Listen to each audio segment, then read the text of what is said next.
শাহবাগের নতুন নাম প্রস্তাব করলেন কুদ্দুস বয়াতি। সোশ্যাল মিডিয়া বেশ সক্রিয় দেশের খ্যাতিমান লোকসঙ্গীত শিল্পী কুদ্দুস বয়াতি।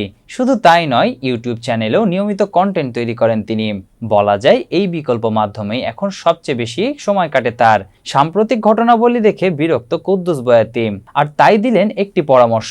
প্রস্তাব করলেন শাহবাগের নতুন নাম নিয়ে। দেশের বর্তমান পরিস্থিতির দিকে দৃষ্টি রেখেছেন কুদ্দুস বয়াতি। নতুন অন্তর্বর্তী সরকারের কাছে বিভিন্ন গোষ্ঠীর নানান দাবি দেওয়া নিয়ে রাজধানী শাহবাগে জড়ো হওয়া দেখে বিরক্ত তিনি। এরই ধারাবাহিকতায় গত 26শে আগস্ট রিকশা চালকদের দুটি দলকে দাবি নিয়ে জড়ো হতে দেখা গেছে শাহবাগে।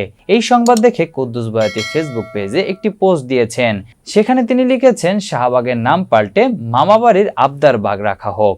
আর তার এই পোস্ট পছন্দ করেছেন ভক্ত অনুরাগীরা।